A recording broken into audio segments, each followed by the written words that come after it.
Tonight on Nation to Nation, newly elected politicians are back in Ottawa attending MP school. But one NDP MP already has a message for the Prime Minister. And for Mr. Trudeau to stop, after 13 years of Harper and Trudeau using lawyers to fight children, stop. Justin Trudeau tried to get rid of the Indian Act last term, so will he try again? Because Ottawa is basically saying to First Nations, you have three options for getting out of the Indian Act. And they control all the options. And did an Algonquin chief curse Parliament Hill nearly 2 centuries ago? No good will ever come of this land. It sounds like he did back it up with some kind of curse. I'm Todd Lamoran, and welcome to Nation. There's a buzz around Ottawa as new MPs have already arrived for orientation.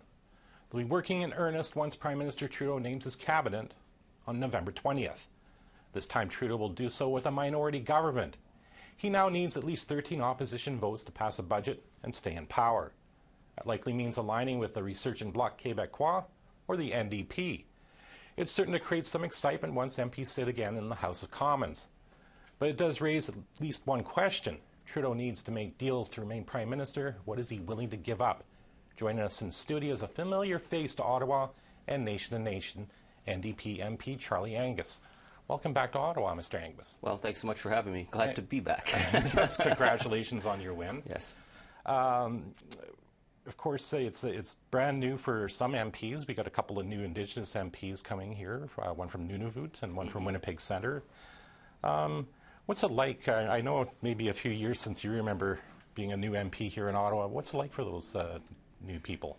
Well, I remember when I was first elected, it felt like I was put into the seat of a car that suddenly took off at 500 miles an hour, and I kept trying to find the brakes, and I realized there are no brakes. You just learn not to clip lampposts as you drive really fast. So it's a huge transformation because suddenly it begins, and you have to be able to start hiring staff, get up to speed on what's happening politically, even find out where the washrooms are in these buildings. But I think for many it should be a good experience, and my advice to everyone is your party gets you elected, and you have allegiance to your party, but the only thing you bring with you from there on is your integrity, and always stick with your integrity, and that's something that you can build a reputation and a career on. So don't be just a happy sock puppet for the on the backbench. Try and represent your people and be strong. It sounds like good advice. As you say, they probably don't know which way to turn right now. Of course, these two new NDP MPs I'm talking about are coming back to a smaller party. It must have been a bit disappointing to have your party reduced in size once again. Well, it's certainly heartbreaking because it seemed in those last 2 weeks there was an enormous amount of energy. Jagmeet Singh's campaign was inspiring people, and we were feeling a lot of hope, particularly in a number of the Indigenous communities where they see us now as the voice of change, not Mr. Trudeau, because he's broken so many promises. To lose Rudy Turtle and Kenora at the very end was really, I think, a loss for the nation, because to have a voice from Grassy Narrows in Parliament would have been, I think, a really transformative moment. So for us, it's to continue that work, to continue working with the Rudy Turtles and the North Spirit Lakes and the communities who are not having their voices reflected in the power halls of Ottawa. In fact, one of your colleagues, Georgina Jollybaugh, very surprisingly lost to a Conservative MP. Did that surprise you? We were very surprised. I mean, Georgina's been such a strong MP, and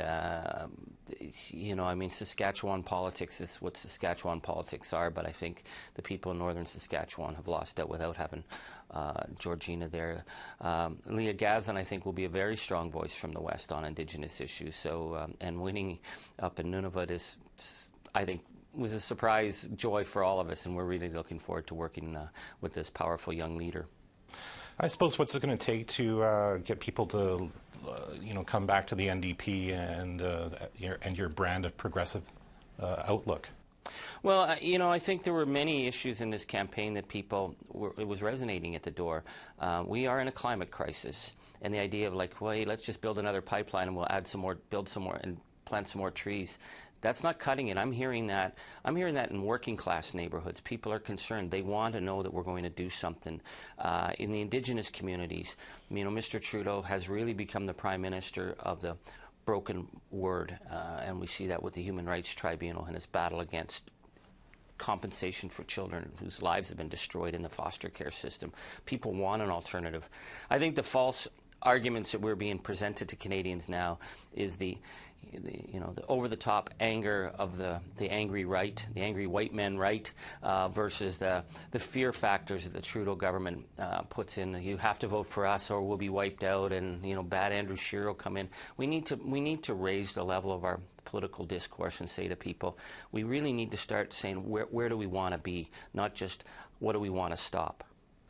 You mentioned a couple of things. If it's the pipeline expansion in BC and the getting a treatment centre in Grassy Narrows, for example. Do you think with a minority government, when the Liberal Party needs to have some support, that the NDP can use these as bargaining chips?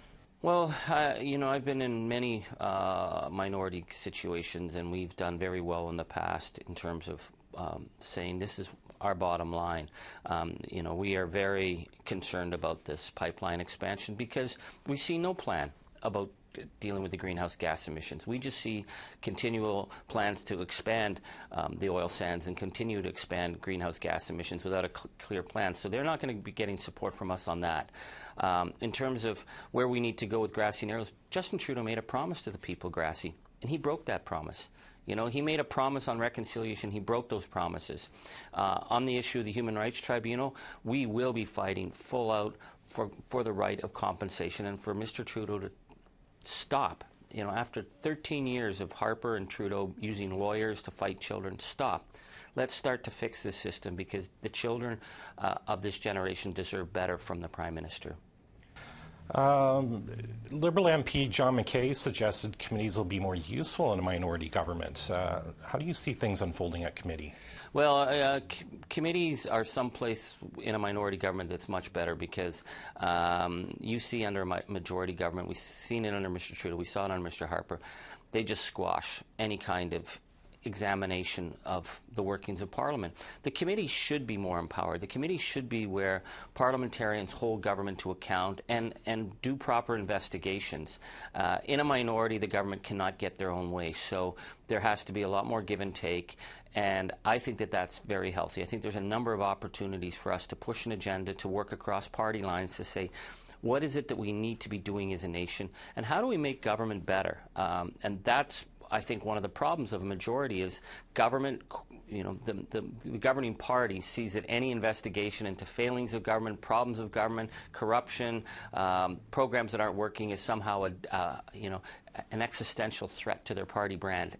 We got to move beyond that and say, particularly in issues of Indigenous services, this is a department that's failed time and time and time again. The committees are where we can actually bring to light some of the problems and start to find solutions.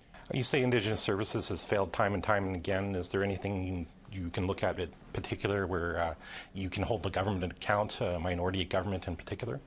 Well, there will be a number of areas. I think the issue of what's going on in the broken child welfare system, we need to look at that. Mr. Trudeau made this amazing promise about water. That, it was magically they were just going to end all the boiled water advisories, and yet we have people who are being medevaced out in Escandaga. We have a horrific crisis in North Spirit Lake right now that is very concerning, and if we don't deal with the fundamental water problems in that community, people are going to get sick, people will die. These are life and death issues. In Canada in 2019, where teachers are having to go down to the rivers in winter and break ice to bring water up to clear the toilets out in their schools. Like, this is Canada. How is it possible that the government can make promise after promise and not deliver? So I'm hoping some of these issues will be brought to committee and we can start to say, how do we actually get this job done? Do you think that department in particular needs a new person in cabinet? Well, I believe Carolyn Bennett has lost all moral leadership because, we've seen her response in the child welfare case, what she's been saying, what we have on tape now. I think people really believe Carolyn would do the right thing, and she hasn't. It appears that she'll say anything to try and get this government off the hook for the fact that they are fighting children in court. And they've been fighting children in court just like they fought the residential school survivors in court. I'm hoping that we can get a fresh face. You know, Jane Philpott, I'm really sorry Jane Philpott's not back. She was I would say the one Indigenous minister that I've seen in the last 15 years who actually moved the yardstick, who actually said, yeah, we have systemic problems in how the department runs, and we are going to change that. I'm hoping that the Prime Minister will look to Jane Philpott as a role model and say that's what we need, and not just more yes men and yes women. I'm thinking also of Indigenous Services, Seamus O'Regan, as somebody who should continue in that role. I don't think Seamus is cut out for the job. I think he showed that in crisis after crisis. We need a minister who can show up, be on the ground, and actually get things done, and not just hope things goes away. Seamus, I'd give him a failing grade. And again, compare Seamus's response to situations to Jane Philpott. Jane, in the issue of Kashechewan, the crisis there, Jane met with the community. She said, okay, we're going to start to put some stuff in place, and we started to see movement. So these things can be done. It's not impossible. It's about having some backbone. I suppose certainly a lot of the Indigenous leaders said they'd seen unprecedented progress under the last 4 years of the Trudeau government. Do you think they were wrong in their assessment? And will there be any more progress now that we have a minority government? Well, I mean, I think when I talk to Indigenous people, their view of Mr. Trudeau is very mixed, because they just simply don't trust him anymore. And nowhere is that clearer than the decision to try and quash the tribunal ruling against children in foster care. I mean, we're talking about children here. And Mr. Trudeau is saying, oh, no, we support compensation, but you look at what his lawyers are saying, they're saying we're not paying a dime. So I think he's lost a lot of goodwill that he had. But in a minority, if he wants to survive, he's going to have to do better, and we will help him do better. And we will drag him kicking and screaming if we have to do better, but we are going to do better. And I think that that's one of the bright lights that we can look for in this minority parliament. We can get some good things done. Well, let's hope so. Mr. Angus, I want to thank you for coming on the show today and talking to me. Thank you. Thank you so much. After the break, we speak to Indigenous policy analyst Russ Diavol. Welcome back.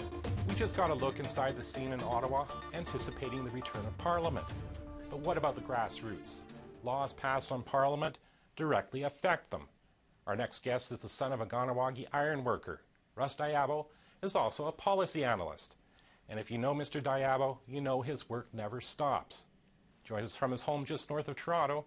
Thank you for joining us, Mr. Diavol. Thank you for having me. Speaking of work you are doing, don't you have an event next month in Manitoba focusing on child welfare? Yes, I've been asked to speak at Bringing Our Children Home conference organized by the Assembly of Manitoba Chiefs in Winnipeg at the end of November. Is this in response to Bill C-92 and helping First Nations determine how to exercise their jurisdiction through the Act? That's correct. And what I'm going to review for them is what the Trudeau government did over the last 4 years in terms of coming up with a domestic definition of the UN Declaration and self-determination, and the suite of legislation they passed before the election to control and manage, First Nations jurisdiction. I'm going to be explaining how I think First Nations need to develop self-determination plans that are independent on where Ottawa wants to lead everybody. Because Ottawa is basically saying to First Nations, you have three options for getting out of the Indian Act. And they control all the options. They consider Indian Act bans non-governing bodies because they're controlled by the federal government. So if you want to get out of the Indian Act, you either go to a modern treaty where you're eligible, where there's Aboriginal title and no treaties, and like in BC and Quebec and the Atlantic, or you go into these self-government agreements, which are really what they call this fourth level ethnic government. That's what the Trudeau government has called it. Basically, it's a local municipal type government. You opt out of being an Indian Act band into that. And then the third option is you can go into alternative federal legislation like the First Nations Land Management Act, the First Nations Fiscal Management Act, and so on. They're even working on a private ownership act for on-reserve residential purposes. And those are the three doorways they're saying you can go out of. And I believe those are all in breach of actually the UN minimum standards, in the Declaration on the Rights of Indigenous Peoples. But like I said, because Canada's developed their own definition of the UN Declaration, they're basically just, keeping the status quo and calling it something else. With a minority government now in Ottawa, do you think that what you call this plan that the Trudeau government, can they continue it, or do you think other parties might step up and stop them? I think they're going to continue to build on it because they passed legislation on Indigenous languages, on child and family services. They snuck through in a budget omnibus bill, C-97, a bill legislation to dissolve the Department of Indian Affairs and create two new federal departments, Indigenous Services Department and Crown Indigenous Relations Department. And there's a reason why there's two departments. Basically, they're keeping the Indian Act bands housed under the Indigenous Services Department until they sign modern agreements. Then they're going to move them over to Crown Indigenous Relations with the groups who signed modern treaties and self-government agreements or entered into this alternative legislation, because that's where they have the national institutions, like the First Nations Tax Commission and so on, are housed in Crown Indigenous Relations. So they've changed policy, law, and structure to process us into their federal plan. I believe they're going to continue to build on it. And, I think with the Conservatives holding so many seats in the new parliament, they'll be agreeing with a lot of, what the Trudeau government's working on that, particularly if they do try and control some spending, because they do have two new fiscal policies they put in place too. One on comprehensive funding arrangements for Indian Act bands, and those who've signed modern agreements are under a funding formula, which includes on-source revenue, are giving up your tax exemption and paying taxes. That's part of the preconditions for signing modern agreements. You have to give up your tax exemption. So I believe they'll continue building on that. And the NDP and the Greens, I didn't see anything in their platforms that critique the last 4 years of what the Trudeau government's been doing. So I imagine they'll be talking to the Assembly of First Nations and chiefs across the country. And if they seem to be satisfied with the programs and services, the increased funding. So I imagine they'll be working with them. And I don't think grassroots peoples are going to get very far with either of those parties. So we'll see, though. Speaking of grassroots people, what have you been hearing from them and what they would like to see happen? Well, they're not happy with, you probably saw that there was a drop in voting, especially for the Liberals this time around.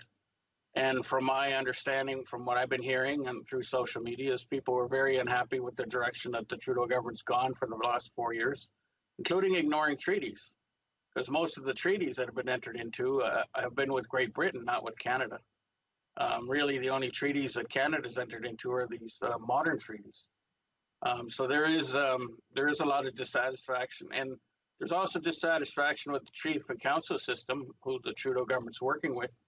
They're not getting and including the people who are the rights holders in the processes. It's a top-down process that's been underway when it should be a bottom-up, and that's what they're complaining about. That they don't have any idea what their chief and council is negotiating with the federal government. Okay, Mr. Diavol, it's always great to hear your thoughts on these issues. Thank you for speaking to me. Thanks for having me. After another break, is there an Algonquin curse on Parliament Hill? We'll hear that story that's been passed down through the generations. Welcome back. Every picture tells a story, and that's certainly true of a particular one done by Algonquin artist Janet Kaponicin. It tells the story of a curse placed nearly 200 years ago on the land of what would become Canada's seat of government. In fact, it's called The Tragic History Behind the Parliament Hill. Parliament is one of Ottawa's most popular tourist attractions. About 3 million people a year come to visit and pose for pictures. But just over 200 years ago, it was the barracks for British soldiers. Kaponicin tells a story about that place which has been handed down to her through 7 generations of women. About a group of Algonquin camped near where the Rideau canal now empties into the Ottawa River through a series of locks. And one evening, a few of the soldiers came down to the where the camp was, close to it, down the hill. She says a teenage girl went missing below current-day Parliament, down near the river. After a while, her mother went looking for her. She saw her in the distance with sitting straight up with her hair blowing. And that was the custom at that time, was that a Native woman never cut her hair, but she wasn't allowed to let it loose. She had to put it in braids and put it up high, in a bun. And so when she saw her daughter's hair blowing in the wind, she knew something was wrong. Janet continues about how the soldiers were observed retreating back up the hill. And they raped her and they killed her. And I guess because they were so close to the camp, they impaled her on a tree stump to make her look like she was sitting straight up and still alive. She had heard the story many times as a child, but it wasn't widely known. It was just unbelievable, and nobody knew it. The Ottawa didn't know it, the government didn't know it, Canada never knew that happened. So in 1985, she put the story into this painting and sold it to the Museum of History across the river in Gatineau. Thinking that they would put it up by the window and tell the story with the photograph and look out the window and see the back of Parliament. But it was put into storage where it is currently. So Janet painted another one. This one, which can be found at the Kitigan-Zibi Cultural Center. But I didn't look close enough, because this one is just a print. The original? Janet was a starving artist and sold it for a pair of eyeglasses. Her daughter began crying when told about it. And I said, "Why are you crying?" And she said, "Mom, you just did a Norval Morrisseau." And I said, "What do you mean?" She said, "That is a really important painting. I'm doing my thesis on it, and you sold it for a pair of eyeglasses."